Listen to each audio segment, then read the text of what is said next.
أعوذ بالله من الشيطان الرجيم. بسم الله الرحمن الرحيم. فإن آمنوا بمثل ما آمنتم به فقد اهتدوا وإن تولوا فإنما هم في شقاق فسيكفيكهم الله وهو السميع العليم. صبغة الله ومن أحسن من الله صبغة ونحن له عابدون. صدق اللہ العظیم. ان آیات کا ترجمہ یہ ہے، بس اگر وہ ایمان لائیں جس طرح پر ایمان لائے تم لوگ تو ہدایت پائی انہوں نے، اور اگر وہ اعراض کریں تو بے شک وہ ضد میں ہیں، بس ان قریب کافی ہوگا تجھے ان سے اللہ تعالیٰ، اور وہی سننے والا ہے جاننے والا ہے. اور ہم نے قبول کیا اللہ کے رنگ کو، اور کون زیادہ بہتر ہے اللہ سے بنسبت ضروری رنگ کے، اور ہم اسی کی بندگی کرتے ہیں. فَإِنْ آمَنُوا سے پیچھے چونکہ نصارہ اور یہود کے بارے میں آیا تھا کہ وہ کہتے تھے کہ یہودی نصارہ بن جاؤ تو ہدایت پا جاؤ گے، تو پھر اعلان ہوا کہ نہیں، وہ تو ہدایت نہیں ہے، وہ تو اصل ہدایت کو کھو چکے ہیں. اصل ہدایت تو وہی ہے جو اسلام ہے. اب اس کے بعد اس کو اجمالی طور پر دوسرے رنگ میں ذکر کیا گیا. فرمایا فَإِنْ آمَنُوا بِمِثْلِ مَا آمَنْتُمْ بِهِ، کہ اگر وہ یہود و نصارہ ایمان لائیں ایسے جس طرح تم اس کے ساتھ ایمان لائے ہو تو پھر ہدایت یافتہ ہوں گے. تو اس کی وضاحت یہ ہے کہ اصل یہاں صحابہ کرام کے ایمان کو معیار قرار دیا جا رہا ہے، کیونکہ آمنتم کا مخاطب صحابہ کرام ہے. آمنتم سے مراد صحابہ کرام ہے، کہ جیسے صحابہ کرام اور آپ صلی اللہ علیہ وسلم کا ایمان ہے، ایسا ایمان اگر یہود و نصارہ لائیں گے جی تو پھر کیا ہے، وہ مومن قرار پائیں گے اور ہدایت یافتہ شمار ہوں گے. تو مطلب ان کے ایمان کی طرح ہونا چاہیے ایمان، یعنی اس میں کسی قسم کی کوئی کمی زیادتی نہ ہو. جن جن چیزوں پر وہ ایمان لائے ہیں انہی چیزوں پر انہوں نے بھی ایمان لانا ہے. اور جس طرح اخلاص کے ساتھ صحابہ کرام کا ایمان ہے اس میں بھی کسی قسم کا فرق نہ آنے پائے، کیونکہ اگر صحابہ کرام کے ساتھ ایمان نہ ملے تو پھر وہ ایمان نہیں ہے، وہ تو نفاق میں داخل ہو جائے گا. اور اس طرح اللہ تعالیٰ کی ذات، صفات، فرشتے، انبیاء، پہلی آسمانی کتابیں، ان کی تعلیمات کے متعلق جو ایمان و اعتقاد رسول اللہ صلی اللہ علیہ وسلم اختیار کیا وہی اللہ کے نزدیک مقبول ہے، اور وہی صحابہ کرام نے تسلیم کیا ہوا تھا. اس وجہ سے اپنی طرف سے کوئی کیا ہے گڑبڑ کرنا اللہ تعالیٰ کے بارے میں یا فرشتوں کے بارے میں، انبیاء کے بارے میں، کتابوں کے بارے میں کوئی اپنی طرف سے تعویلات کرنا یا دوسرے کوئی معنی مراد لینا، تو وہ پھر کیا ہے اللہ کے ہم مقبول نہیں ہوں گے جی. اور اس طرح فرشتوں کو، انبیاء کو، رسولوں کو جو مقام آپ کے قول و عمل سے واضح ہوا، اسی سے اس کو گھٹانا یا بڑھانا بھی ایمان کے منافی ہوگا. اس کی وضاحت یہ ہے کہ پہلے فرقے بھی انبیاء کو بھی مانتے تھے جی، رسولوں کو بھی مانتے تھے، فرشتوں کو بھی مانتے تھے، لیکن انہوں نے ماننے کے انداز میں گڑبڑ کر رکھی تھی. کہ بعض لوگ ایسے تھے جو انبیاء کی مخالفت کرتے تھے، اور بعض ایسے تھے کہ انبیاء سے محبت کرتے تھے لیکن محبت میں حد سے بڑھ گئے تھے جی.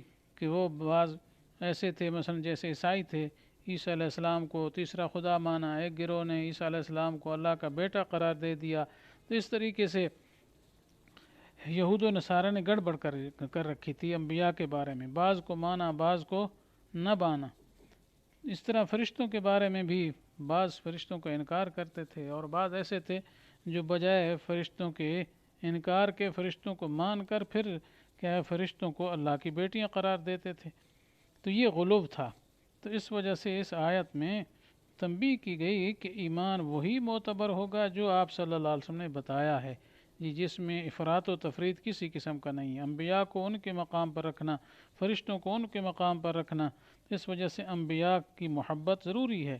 اسی طرح شریعت اسلام میں آپ صلی اللہ علیہ وسلم کی عظمت و محبت بھی فرض ہے.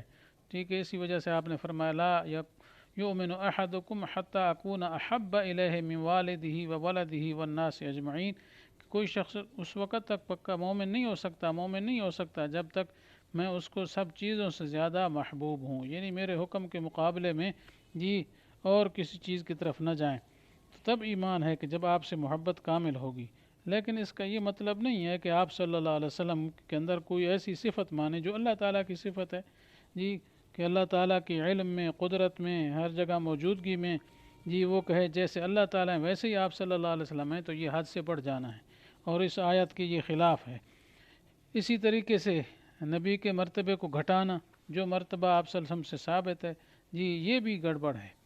تو اس میں گویا صحابہ کرام کو معیار حق قرار دیا گیا کہ جیسا ایمان ان کا ہے ویسا ایمان اگر ہوگا تو پھر ہدایت یافتہ ہوں گے، اور اگر اپنی طرف سے کوئی گھڑ کے نئی نئی چیزیں بنا لیں یا ان کی چیزوں کے اندر گڑبڑیشن کر دی جو وہ کہتے ہیں، تو پھر وہ ایمان نہیں کہلائے گا۔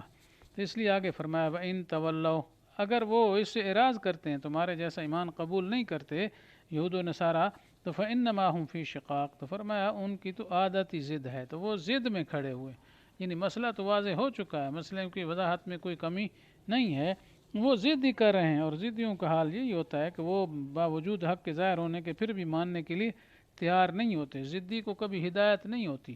اس لیے قرآن پاک میں لے وَيَهْدِي إِلَيْهِ مَن يُنِيبُ، ہدایت اس کو ملتی ہے جو انابت کرے، رجوع کرے، اور جو ضد پہ ہو وہ کبھی کیا ہے ہدایت پا نہیں سکتا۔ تو چونکہ ان کے ساتھ مقابلہ تھا، یہ ضدی ہیں، مخالف ہیں، تو اس میں اندیشہ تھا کہ آپ صلی اللہ علیہ وسلم کے دشمن جو ہیں وہ آپ کو کوئی نقصان پہنچا دیں، آپ کو تکلیف پہنچا دیں، جی تو اللہ تعالیٰ نے آپ کو تسلی دیتے ہوئے فرمایا فَسَيَكْفِيكَهُمُ اللَّهُ، کہ اللہ تعالیٰ تمہیں ان سے کافی ہو جائے گا، کہ یعنی مطلب آپ کو کسی ڈر کی ضرورت نہیں ہے، اللہ تعالیٰ آپ کی کفایت کریں گے، آپ کی حفاظت فرمائیں گے، جیسے دوسرے موقع میں فرمایا واللہ یعصمک من الناس، وہاں صریح ہے کہ اللہ تعالیٰ تمہیں لوگوں سے بچائیں گے، لوگوں سے آپ کی حفاظت کریں گے، تو اس لیے آپ کو کوئی گھبرانے کی ضرورت نہیں ہے۔ آگے اس کی علت بیان فرما دی وَهُوَ السَّمِيعُ الْعَلِيمُ، وہی سننے والا ہے، وہی جاننے والا ہے۔ تو مخالفین کی جو باتیں ہیں، کو سازشیں ہیں، وہ بھی اللہ تعالیٰ سنتے جانتے ہیں، اس طرح تمہارے حالات کو بھی سنتے جانتے ہیں، تو اللہ کو پتہ ہے، اس بنا پر وہ تمہارا کیا کوئی نقصان نہیں کر سکتے، اور وہ کیا ہے کہ آپ کو ختم نہیں کر سکتے، ہم جو محافظ موجود ہیں۔ صبغۃ اللہ، آگے فرمایا اللہ کا رنگ۔ تو مقصد یہ ہے کہ ہم نے تو اللہ کا رنگ قبول کیا ہے، جی تو یہاں اس سے پہلے قبلنا معذوف ہے، قبلنا صبغۃ اللہ، جی اصل میں یہاں عیسائیوں کی ایک رسم کی تردید مقصود ہے کہ عیسائی یہ کرتے تھے کہ ان کے ہاں کو نیا بچہ پیدا ہوتا تھا تو 7ویں دن کیا کرتے، کیا ایک پانی کے اندر خاص قسم کا زرد رنگ ڈالتے تھے، پھر اس کو غسل دیتے تھے۔ اسی طرح کوئی نیا مسلمان ان کے مذہب میں داخل ہوتا ہے، عیسائیت میں داخل ہوتا، تو اس کو بھی اس طریقے سے اس رنگین پانی میں زرد قسم کا جو ہوتا تھا اس میں غسل دیتے۔ جب وہ غسل کر لیتا تو کہتے اب الآن صار نصرانیا حقا، اب یہ پکا نصرانی ہو گیا، گویا نصرانیت کا رنگ اس کو چڑھ گیا، تو بس اب اس کو کوئی پرواہ نہیں۔ تو اللہ تعالیٰ کی طرف سے فرمایا جا رہا ہے کہ تم یوں کہو صبغۃ اللہ، ہم نے اللہ کے رنگ کو قبول کیا۔ تو اصل میں رنگ سے مراد یہاں دین اسلام کا رنگ ہے، وہی ملت ابراہیمی جو ابراہیم علیہ السلام کی طرف مجازاً منسوب تھی، اور حقیقتاً وہ اللہ تعالیٰ کا ہی دین ہے، جیسے ان الدین عند اللہ الاسلام میں آیا ہے۔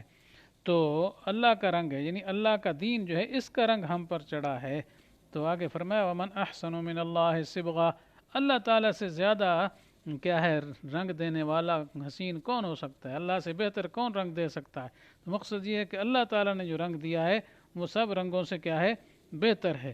تو نصرانیت کا رنگ جو کہ کچا رنگ ہوتا ہے وہ تو مٹ بھی سکتا ہے اور ختم ہو سکتا ہے، ایک دفعہ غسل کریں گے تو بس وہ رنگ گیا، لیکن جو رنگ دین کا رنگ ہے وہ رنگ پکا ہے، وہ کبھی مٹنے والا نہیں ہے۔ اس وجہ سے رنگ اگر ہو تو وہ دین کا ہو۔ تو اس میں ایک اور اشارہ بھی ہو گیا کہ انسان جو ہے اس کا چاہیے کہ اس کے اندر دین ایسا گھل مل گیا ہو، ایسا رسم رچ بس گیا ہو کہ جس طرح آنکھوں سے محسوس ہوتا ہو، کہ رنگ جیسے محسوس ہوتا ہے، رنگ انسان کو نظر آتا ہے، تو مومن کی ایمان کی علامت بھی یہی ہے کہ اس کے چہرہ بشرہ اور تمام حرکات و سکنات، معاملات و عادات سے کیا دین ظاہر ہونا چاہیے.